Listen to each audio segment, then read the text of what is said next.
I'm Karen Bosick with Iron Sun Valley. Not too far from Bald Mountain at Sun Valley Resort is a barley farm that has been providing barley for America's premium beers for decades.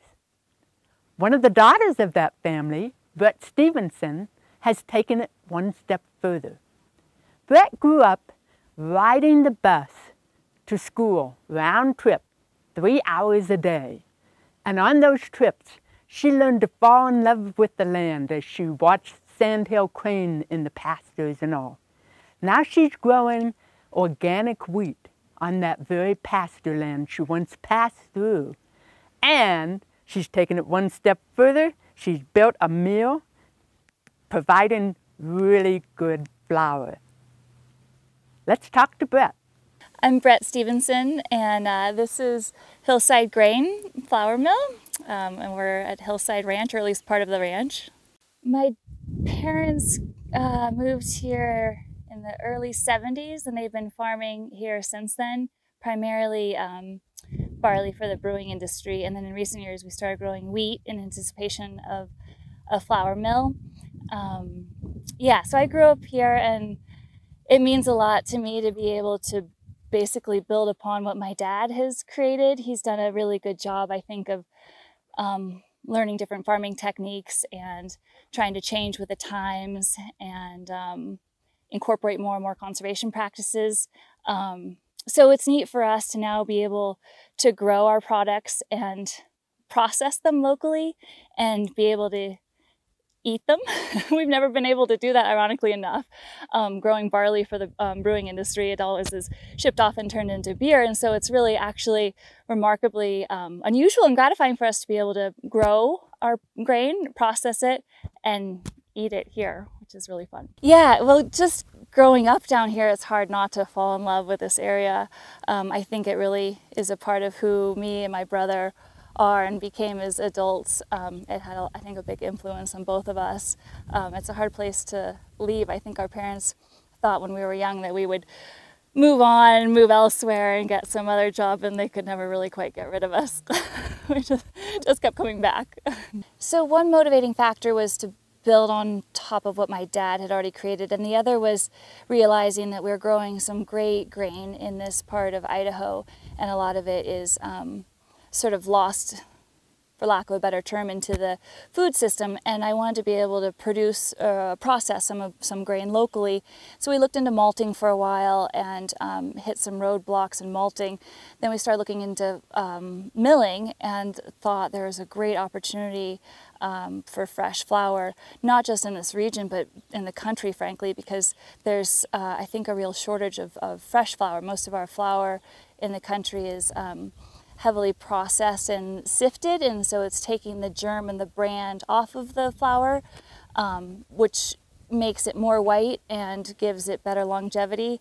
And in doing so, you miss out on the flavor and the nutrition. And so we're pretty excited to be able to process our grain here and retain a lot of nutritional value and a lot of flavor in a product. So when we embarked on this adventure, I contacted a mill designer in Denmark, and he helped design and source all of the equipment from Europe. That was pretty interesting because we couldn't find most of this equipment in the US because it's really a mid-scale food production, which is largely absent in the US. The millstones, you can't find anything like that in the US. So he sourced almost everything in Europe.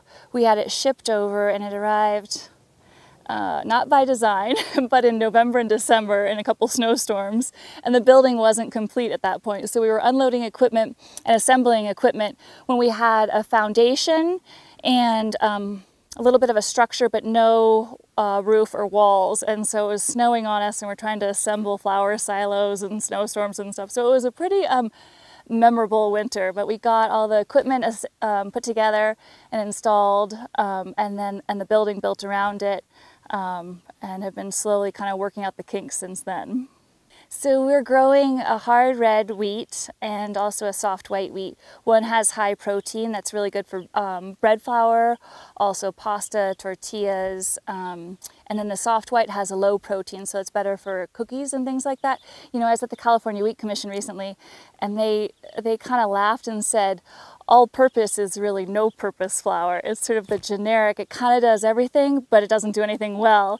And I thought that was really interesting. So what we're trying to do is have more specific flours that will produce better products. And what we're specializing in is called high extraction flour. It's more of a European type of flour.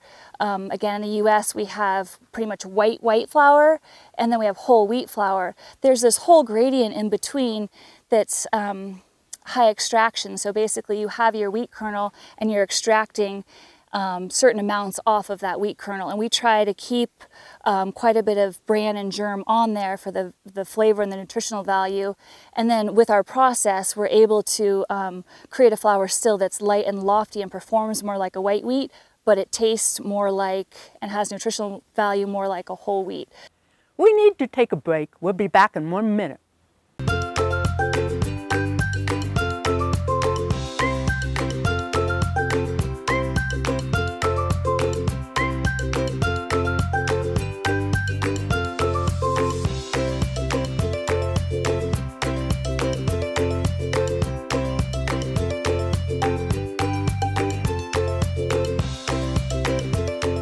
Better food, better price, better service.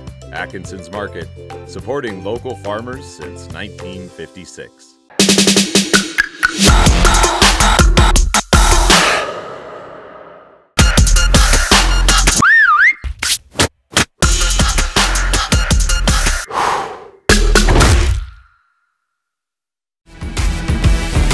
I'm Derek Agnew, General Manager of Zenergy Health Club and Spa, and I want to take you inside and show you what we've done with our new Pivot Studio, which is going to blow you away.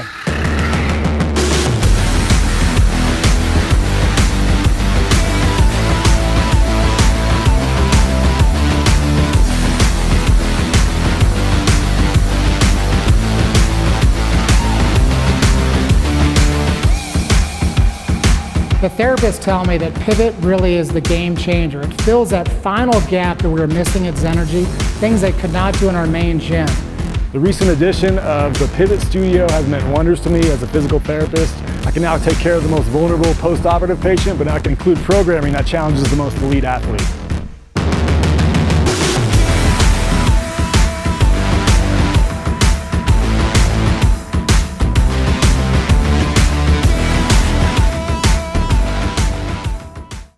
Is crazy busy. You have 1,000 balls in the air and endless things to do. You long for me time, a place to reconnect, to have fun, to explore and mindfully move your gorgeous bod. Wonderful Bodies has got your back. Our Sedona Balance and Revive Women's Retreat is the jumpstart you need to refocus your energy on your self-care.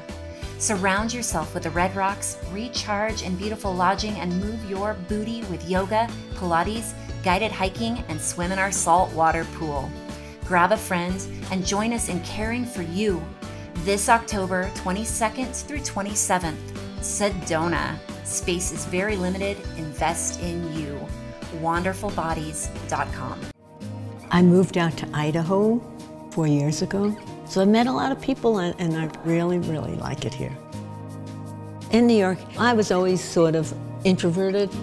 When I came out here, that no longer was me. I became extroverted because the people here are so friendly and warm. You know, if you don't have something like that that brings you into other people's lives, it takes a long time to get to know people.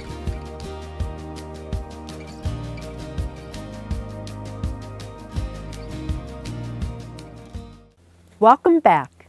Let's rejoin Brett Stevenson as she shares some more about her exciting adventure with wheat. So we grow our wheat just on the other side of the mill. That's it's a 3/4 pivot of soft white wheat. It's certified organic. And then on the other side of the road is where the hard red comes from. And then we store the majority of it in this grain bin, and it goes into the system. And on the far side of the building is the cleaning side of the building, where the grain gets sorted, cleaned, chaff comes off, weed seed, anything else, dust. There's a big air system that pulls off the dust, and then it goes into silos. From those silos, when we're ready to temper it, it goes over into a tempering silo where we add a little bit of water to get the moisture content to where we want it. Hard red or bread flour, we usually target around 15%. When we hit that percent, usually within 12 hours or so, it goes to the roller mill for the first break. And then it does this, we'll see inside, it does this really fun sort of bobbing back and forth between the roller mill and the sifters, because there's 2 breaks on the roller mill, and it does this back and forth. And then the bottom of the sifters, it sorts out between a coarse grind, which goes down to the stone mill. What's already made into flour from the first break goes into the flour silos, because you don't want to mill flour twice. And then the bran goes back to the second break on the roller mill. And throughout this whole system, the jet filter on the outside there is controlling all the dust. So the system is completely enclosed. It's a dust-tight system. It's all pneumatically fed and augers. And then at the bottom of the system is sort of our showpiece. That's the stone mill that was custom and handmade in Holland by a miller. And he made it with really, really hard stones, so it's well suited for our climate and our hard grain here. They're about 5 feet across, and they're 1.5 tons each. And I don't think there are any stones like this in the country, so it's pretty exciting to have them here. And then from there, there are flour silos, and from the flour silos, it's fed into a bagger, and we'll see the bagger on the inside. Right now, it's in the bulk bins at Atkinson's in Bellevue, and I'm going to work with Sherry Cray to get it at Cray's Market, because right now we only have the 25-pound bags, which is usually more than a home baker wants, but you can get at the bulk bins in Atkinson's, and hopefully someday soon we'll have little 4-pound bags too to do the regular markets, but in the meantime, yeah, it's in the bulk bin. I can't wait till Brett Stevenson starts packaging her Hillside grain in smaller packages. In the meantime, buy a big sack, have a flower party. Thanks for joining us. I'm Karen Bosick with Eye on Sun Valley. Until next time, I'm keeping my eye on Sun Valley for you.